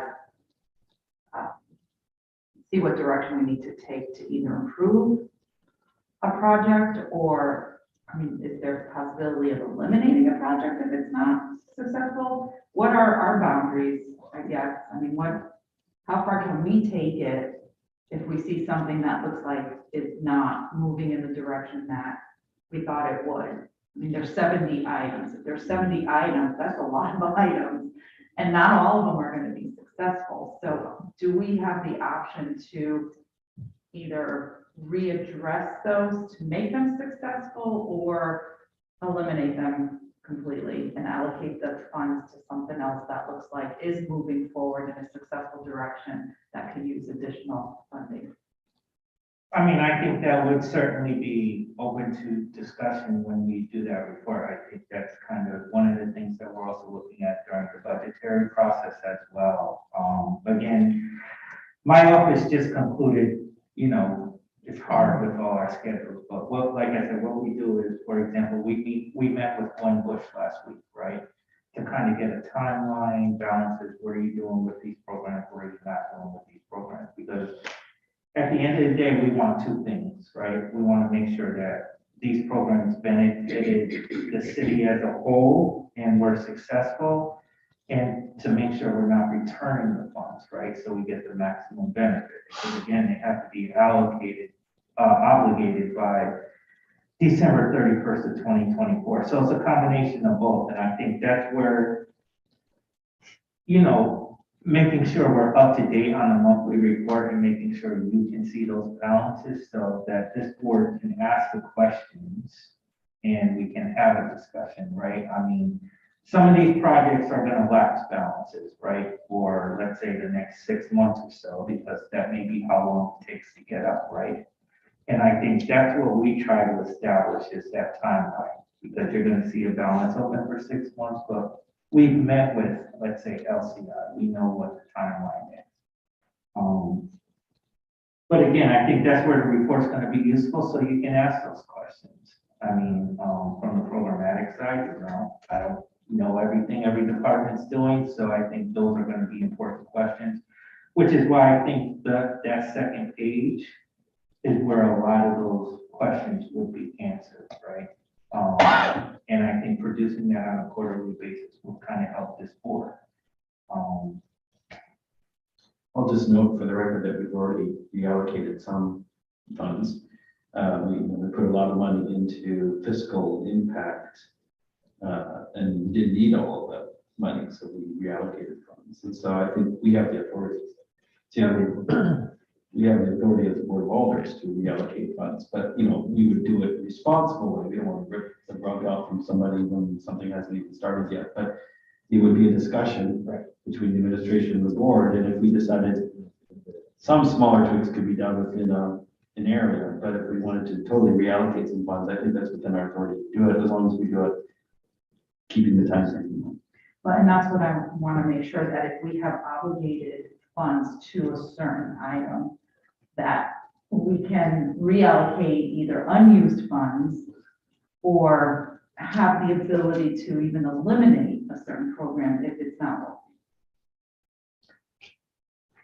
I mean, I think we'd have to deal with it on a case by case basis, because But we have that authority. if we've entered into contracts, then we have obligations there. But if we haven't entered into contracts and the money is not committed in a way that has legal implications for the city, then I think we have quite a bit of authority. So, yeah, exactly what Chair Marchand said. I think, obviously, like I mentioned, it would be the discussion with the administration, right? Because again, just because the balance is open, doesn't mean we have a commitment yet. It may just be on a delay with the start.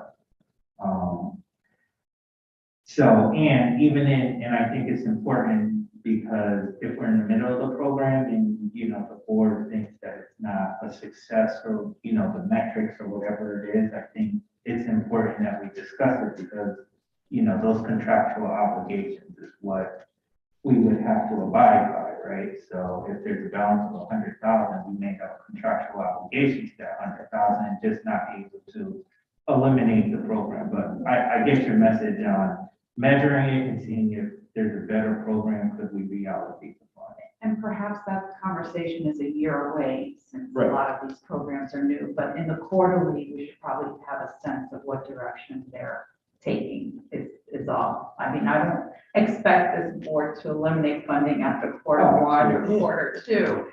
Give it a chance to get implemented and practiced and put into play before, a total analysis is done before we take anything away from anybody. Absolutely, and I think as I discussed with Chair Marchand, I think that's why it's important, we know what the order was with the 53 million, but not to kind of rush this process on the reporting, especially with it coinciding with the budget. And maybe looking at an ARPA presentation as we're doing the fiscal year 24 submission, because again, those coincide and kind of play a role with each other. Thank you. Thank you, Alder Festa. Further discussion, questions or comments on this topic? I know. Alder Santiago. Yeah, David. I'm kind of a little bit lost here. I just want to make sure I understand. Okay. So if I understand correctly, the funds have to be allocated by the end of 2023, right? The December 31st, 2024, Or 24? yeah, we need to have all legislative approval, all contracts, everything entered into the treasury portal. We are working with treasury on that because not just us, but a lot of cities and towns have questions on that because how do you contract a job employee? Yeah, no, my question was about a year because I thought it was, I misunderstood. I thought it was in 2023. And if it's 2023 and the program is, Yeah. you know, we cannot take the money away because the money had to be spent. So we take it from there, we're gonna have to return it. Right, no, it's 2020. So 2024, okay, that clears it for me now. Thank you. Absolutely. Thank you. Further comments or questions from colleagues about the reporting issue? Alder Winter. Thank you. Thank you, Mr. Chair. Thank you, Mr. Gormley. You mentioned the consultants. Who are the consultants for this? So we put out an RFP. We are working with a consultant named Tetra Tech. They work with us on reporting and compliance. They've been reviewing our project descriptions. They're going to be working with us on reporting and treasury, so on and so forth. And you mentioned that lots of the programs are very different, so it's hard to have common denominators. I think for CDBG, the one common denominator is individual served or family served. Will we have that for each program as like a lowest common denominator? We can certainly look at it. We did try to mirror this after CDBG. Yeah. We can certainly look at it and see if that applies or what that would apply to. Right, so maybe it doesn't apply to you're right, maybe it doesn't apply to everything, right? Because there's, yeah, like you said, there's like capital expenditures that are serving whole systems, but I found with CDBG that that's helpful because you have all these narratives, everything sounds great, but it's helpful to have one number to look at, say like, well, they serve 40 families with this great program, this other great program serves 10, but it gives you a sort of dollars to families served number that I think is useful. No, I'll certainly bring that back. I think it's also besides the number, so in your example, like the number of families served for individuals, like the number of families served, like would you apply that? And these are the questions that we work with our consultants on. Would that apply to down payment assistance because you're giving down payment assistance to a family? Or are you looking at it from the standpoint of, basic need or something for a family? So it's those different type of areas that we're trying to fit within reporting because everything's different, but we'll certainly take a look at it. And then lastly, I think the idea of having some summary of what's sent to Treasury, if there's a way to distill it, I'm sure it's a lot, or maybe it's sharing the Treasury report, but I think having something that tracks the other reporting may be a good way to keep the board informed and hopefully Absolutely. minimize your work. So I think, looking and working closely with the board, as my office has, for years, we kind of want to give the line of what we think you're looking for, because right now the treasury report is all numbers. That's all it is. It's all numbers. They're not requiring demographics or anything like that. So if I gave you a download of the treasury report, it's going to look like a more granular report of the monthly report. It's not really going to give you stats and figures at this moment. So that's why we really don't, because we do the monthly report, that's why we really don't need to publish the treasury report. Yeah. Thank you, Mr. Chair. Thank you, Alder. And it's only 8:49. For finance, that's early. That one you've been here since 8:30? Not since, okay. I just call colleagues' attention to page 8 of Mr. Gorman's presentation, which shows a lot of demographic information. And certainly a number of families served could be in there somewhere. And it just gives more of a profile of like who are the program participants or the beneficiaries of the program. Some of which gets to the point I think we were raising, which is this money from the federal government is intended certainly to cushion the impact of COVID, the economic impact, the fiscal impact of COVID, but also to foster the recovery, or economic recovery. In our vision was, well, if we're going to foster economic recovery, we should do it with a lens towards how it can also increase equity and justice, particularly for communities that have been harmed by the legacy of racism or redlining community, which in my view is the most important moral crisis in our country. And it's underlined so much of our legislative agenda. And so it's not just dollars that goes up the economy that buys widgets. It's like, how does this build up families that have been harmed and held back? And so that's part of what we were trying to get at, but the additional criteria, right? We know there's a report that has to go to the federal government, and the federal government's going to say, this is what the report is, here's what you have to give us. But what kind of flavor do we want to get in understanding who's being lifted up by these programs? And is that uplift happening in the areas of greatest need? So that's what we were trying to get at. And then there was always this question of like, okay, we're getting towards the end of the project period. Is this project going to sunset, or are you going to come back to us with the general fund allocation request for the next fiscal year's budget? So making it part of the report that they're thinking ahead about what happens to this project, where does it go? What's the succession plan for this?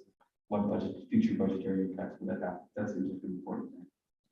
But I think that's correct to say that the monthly financial report should be an executive summary with aggregate financial data along the lines you've discussed. But the quarterly report should be more granular and should address those issues that we've identified as being important to our legislative work. So that's just my thoughts on it. Further discussion or comments or questions of this item? I see a look of exploration in the eyes of my colleague Alder. Thank you, Mr. Chair. Just kind of looking at the demographics, just a little confused. I guess I don't understand the difference between race and ethnicity. But I certainly don't see Asian here. Is it?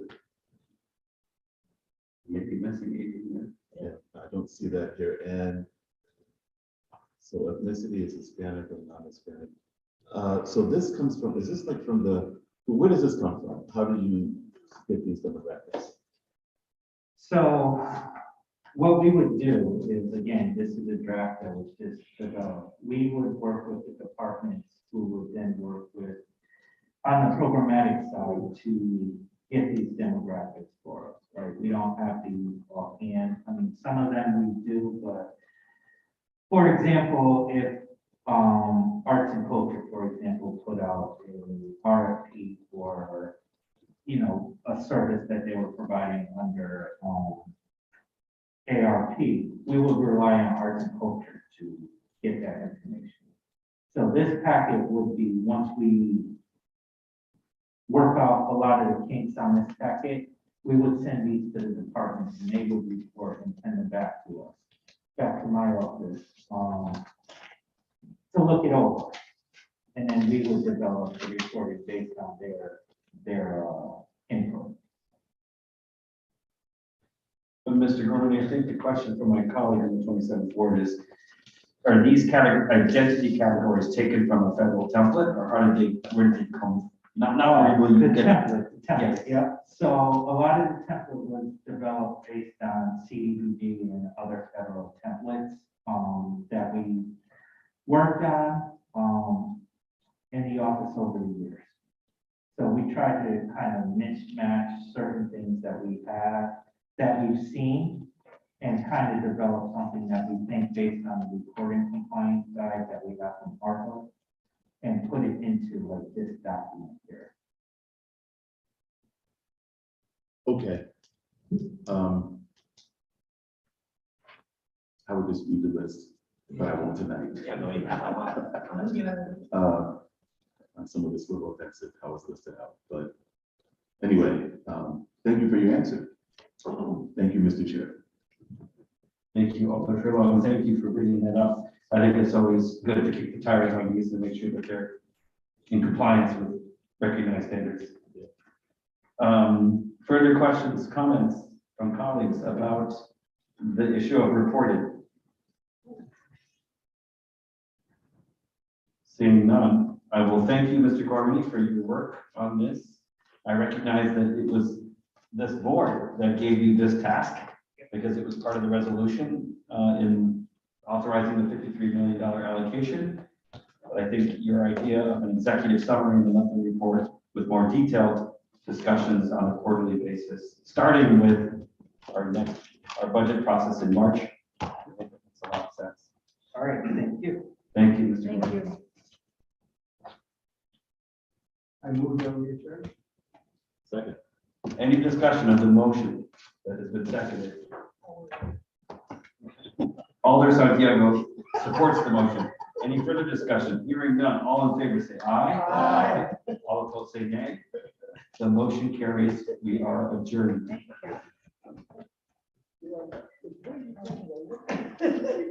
Adam, I sent you all the rest of the